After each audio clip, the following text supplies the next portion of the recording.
जय श्री कृष्ण, राधे राधे, हरि बोल फ्रेंड्स। लाला के भोग में आज देखिए क्या है। आज भिंडी की सब्जी, पराठा, पान और पेड़ा। चलिए लाला के भोग के दर्शन कीजिए और लाला को भोग लगाते हैं। फ्रेंड्स, मैं 2 दिन बहुत बिजी थी तो वीडियो अपलोड नहीं कर पाई हूँ। लाला को भोग तो रोज़ लगाती थी, बट अब रोज़ वो वीडियो अपलोड किया करूँगी।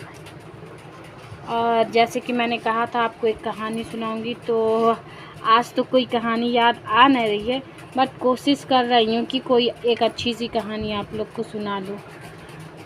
बात तब की है जब भगवान श्री कृष्ण छोटे से थे और वो लोगों के घर में माखन चोरी करने जाया करते थे। एक दिन क्या हुआ, वो किसी दूसरे के घर से मक्खन चुरा के खा के आते हैं, तो वहाँ से गोपी आ जाती हैं और वो शिकायत करने लगती है मैया यशोदा से। कहती हैं, यशोदा तेरा लल्ला बड़ा ही माखन चोर है, वो जब देखे माखन ही चुराता रहता है। हम लोग की तो मटकियाँ भी फोड़ देता है। माखन खाता तो खाता है, पर वो तो मटकियाँ भी फोड़ देता है, जिससे हमारा बहुत नुकसान हो जाता है। तो मैया यशोदा बोलती हैं कि अगर ऐसी बात है तो मैं तुम लोगों की मटकी का भुगतान कर दूंगी, बट मेरा बच्चा माखन क्यों तुम्हारे यहाँ चुराएगा? क्यों चुराएगा? उसके घर में तो इतनी सारी गैयाँ हैं, 1.5 लाख गई हैं, और मैं उसको रोज़ मक्खन खिलाती हूँ, तो तुम लोग क्या क्यों चोरी करने जाएगा? तो सखियाँ जो थीं, यशोदा मैया की जो गोपियाँ थीं, वो बेचारी नाराज़ हो गई। उन्होंने कहा, अब यशोदा तो मानने से रही नहीं, अब मानेगी नहीं तो हमारी शिकायत करने से क्या मतलब है। अब उन लोगों ने अपना मुंह बनाया और धीरे धीरे वहाँ से निकल ली। अब यशोदा मैया अपना काम करने लगी और लल्ला वहाँ खेलने लगा। थोड़ी देर में लल्ला को भुक्की आई, तो उन्होंने अपनी मैया से कहा, मैया मुझे थोड़ा मक्खन दे दो। तो मैया बोली कि अभी थोड़ी देर में लल्ला दे रही हूँ।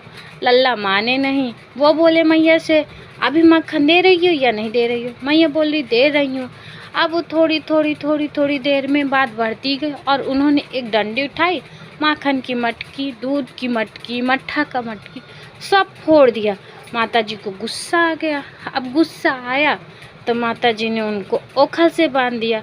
तब उन्हें विश्वास हो गया कि हाँ, लल्ला भी मक्खन चोरी करता है। अब वो माखन के लिए बांध के यमुना जी चली गई। यमुना जी चली गई जब ओखल में बांध के, तो लल्ला ओखल सहित ढनकने लगे। अब उसको ढनगाते ढनगाते अपने आंगन में पहुँचे। आंगन में जब वो पहुँचे तो वहाँ 2 दारुन का पेड़ लगा था। जो वृक्ष थे वो मतलब कहा जा सकता है कि जो गंधर्व कुमार थे ना, वो 2 लोग वृक्ष रूप में उनके आंगन में थे। वो किसी श्रापग्रस्त वहाँ थे, क्योंकि उनका उद्धार श्री कृष्ण के हाथ से ही होना था। अब क्या था, श्री कृष्ण उन्हीं पौधों के पेड़ों के पास पहुँचे और उनके बीच से अपनी ओखल निकालने लगे। अब तो वो निकल गए, ओखल कैसे निकलेगा? ओखल तो बहुत बड़ा था। अब जैसे ही वो ओखल निकालने की कोशिश किए, धक्का लगाया, ओखल तो निकला नहीं, वो दोनों वृक्ष टूट गए। अब दोनों वृक्ष टूट गए तो उन गंधर्वों को उद्धार हो गया। अब जो गंधर्व कुमार थे तो भगवान कृष्ण को नमस्कार करके चले गए।